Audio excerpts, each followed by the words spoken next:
आजकल इतने ज़्यादा एआई ऑटोमेशन इतनी ज़्यादा चीज़ें आ चुकी है जो हर बिजनेस के लिए प्रॉब्लम क्रिएट कर रही है। तो आपके हिसाब से ये क्या है जो इतनी ज़्यादा टेक्नोलॉजीज़ आ रही है, एआई आ रहा है, ऑटोमेशन आ रहा है, क्या वो छोटे छोटे बिजनेस को मारने वाला है? अगर वो नहीं आता तो भी छोटे बिजनेस मरने वाले ही है। वो आने के कारण उनकी मौत फास्ट होगी। ये आपके चैनल पे रिकॉर्ड दे रहा हूँ, 40% MSME will die in 5 years। 40%, क्योंकि वो चेंज ही नहीं कर रहे। करेक्ट। एंड सेकेंड, इंडिया जो USA 15-20 साल पहले चल रहा था, आज इंडिया वो ट्रेंड पे चल रहा है which is called as consolidation. मैं आपको उदाहरण देता हूँ। आप देखो कपड़े में एक टाटा जूडियो खुला, 3 किलोमीटर रेडियस में 40 कपड़े की दुकान बंद, नहीं कंपीट कर पाओगे। करेक्ट। मोबाइल फोन में एक जियो आया, 10 कैरियर्स बंद। तो आप हर इंडस्ट्री में देखो 3, 4, 5 बड़े प्लेयर्स रहेंगे जो 80% बिजनेस कंसोलिडेट करेंगे और 20% बिजनेस को लड़ने के लिए लाख लाख लोग रहेंगे। यानी सबको छोटा छोटा पैसे मिलेगा, 5 लाख, 10 लाख, 15 लाख, 1 करोड़, 2 करोड़ मिलेगा। करेक्ट। एयरलाइन इंडस्ट्री देख लो, टाटा इंडिगो 2 ही नाम है। मोबाइल इंडस्ट्री देख लो, जियो एयरटेल 2 ही नाम है। वोडाफोन आइडिया 3 ही नाम है। आप कोई भी इंडस्ट्री देख लो, 3-4 नाम ही रहने वाले। ये डिस्ट्रप्शन आने वाला है एआई के कारण। अब ये सब बहुत फास्ट होगा। और आप देखो एज एन एंटरप्रेन्योर हम भी कंटाले हुए हैं। अरे आदमी छुट्टी मांगता है, भाग जाता है होली में गाँव में, दिवाली का डबल बोनस मांगता है। एआई रख लो, 1 टाइम कॉस्ट है, खत्म करो। सही है। तो एआई से आने से बहुत चेंजेस होंगे। जो बिजनेस अडॉप्ट नहीं करेंगे वो बिजनेस खत्म हो जाएंगे। यानी मेरा मानना है बिजनेस के पास 2 ही चॉइस है, या तो आप चेंज हो जाओ यानी ग्रो करोगे, या तो आपको गंजी में बैठ के अकेला दुकान पे बैठ के ही धंधा करना पड़ेगा और आप सिर्फ 50,000, 60,000, 1 लाख प्रॉफिट कमा पाओगे। उससे ऊपर पॉसिबल नहीं। तो ये 2 ही ऑप्शन होने वाले हैं। बिजनेसेस का सबसे टफेस्ट चैलेंज बिजनेसेस का है, उनके बच्चे बिजनेस में आना नहीं चाहते। वो बोलते पापा I am cool, you are lala, you are fool, I will do startup, I will do job. तो भाई वो बोलता है मेरा इतना सालों का गुडविल गया भाई तेल लेने को। ये रियलिटी है। करेक्ट। मेरे पास आप मानोगे नहीं, जर्मनी में, फ्रांस में, यूरोप से कॉल्स आते हैं कि sir are kids, Europeans, are kids are not wanting to take our business, please sell our business, sell our brand.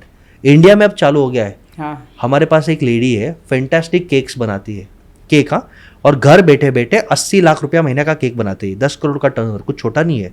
घर बैठे बैठे उसका फैक्ट्री है, उसको घर पे मैनेज करना। उसकी 3 बेटी है, कोई लड़का नहीं। उनको इंटरेस्ट ही नहीं बिजनेस में आने का। बोलते बस अब ये ब्रांड बेच के दे, मुझे क्या करना है। करेक्ट। अभी कोई ब्रांड लेगा नहीं तो बिजनेस खत्म। क्या लेगा ब्रांड? तो ये सबसे बड़ा चैलेंज है कि बच्चे बिजनेस में नहीं आ रहे, रेलेवेंट नहीं है, तो बिजनेसेस ऐसे भी खत्म होने वाले और एआई के कारण इनकी मौत फास्ट होने वाली।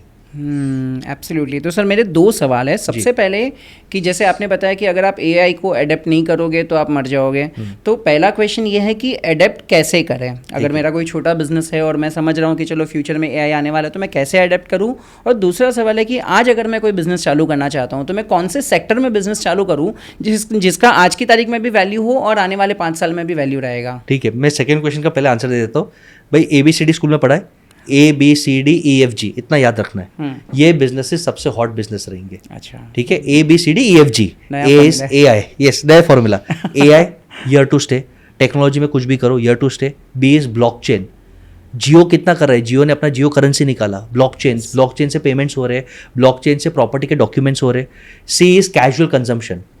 तेरा मिल्कशेक, पिज्जा खाना है, रोल्स नया ट्राई करना है, पनीर ट्राई करना है। D is digital transformation. पागलों जैसा पैसा है। करेक्ट। लोगों को पूरा IT पे आना है। करेक्ट। E is entertainment. भाई दिलजीत पाजी आ रहे हैं, लाख रुपए का टिकट चाहिए। कोल्ड प्ले आ रहा है, 2 लाख का टिकट चाहिए, वो है। F is finance, stock market, insurance. And G is God and spirituality. ये ABCDEFG बिजनेसेस अगले 100 साल तक रहेंगे। पैसा रहेगा रहेगा रहेगा। Amazing amazing. और अगर पहला क्वेश्चन जो अगर मुझे मेरे बिजनेस को ग्रो करना है, मुझे समझ गया कि भाई मैं एआई को एडप्ट नहीं करूंगा तो ग्रो नहीं करूंगा, तो कैसे करूँ? AI सेकेंड स्टेप आता है। पहला स्टेप है कि बिजनेस को सिस्टमैटिक करो। Okay, that's the step people miss. Systematic का मतलब 2 चीज़ है। एक, मेरे बिना धंधा चले, यानी विरल सर आप प्राइड एजुकेशन पे आओ ही मत, आपके बिना प्राइड एजुकेशन चल रहा है आज, चलना चाहिए और ग्रो भी होना चाहिए। एंड सेकेंड, मैं स्टेप्स को स्टैंडर्डाइज कर लूँ। अभी मैं स्टारबक्स पीने जाता हूँ न्यूयॉर्क में, टोक्यो में, आई ट्रैवल लॉट, गोवा में, बॉम्बे में। स्टारबक्स का वही पैकेजिंग, वही टेस्ट, अलग कंट्री अलग स्टेट में आता है। क्यों? सिस्टम स्टैंडर्डाइज्ड है। तो पहले सिस्टम स्टैंडर्डाइज करो कि आपके बिना कंपनी चले और सेम क्वालिटी दे। करेक्ट। ऐसा नहीं हो कि बसेस रहेगा तो क्वालिटी अच्छा है, बसेस नहीं है तो काम चोरी होगा। आप वो अगर एक बार स्टैंडर्डाइज कर देते हो तो स्टैंडर्डाइजेशन को इंप्लीमेंट करने के लिए फिर मशीन्स और AI को डाल दो। यानी पहले कॉफी हम तवा पे बनाते थे समझो, या हम गैस पे बनाते थे, अब कॉफ़ी का मशीन आ गया। अब वो मशीन के अंदर आप AI टेक्नोलॉजी भी डाल दो कि लोगों को कैसा टेस्ट चाहिए, आप डेटा इंटेलिजेंस डाल दो कि कौन से कस्टमर कितना टाइम पे कौन सा कॉफ़ी पी रहा है, तो आप वो टाइप का परचेज कर सकते हो। तो AI is second step, first step is systems डाल दो।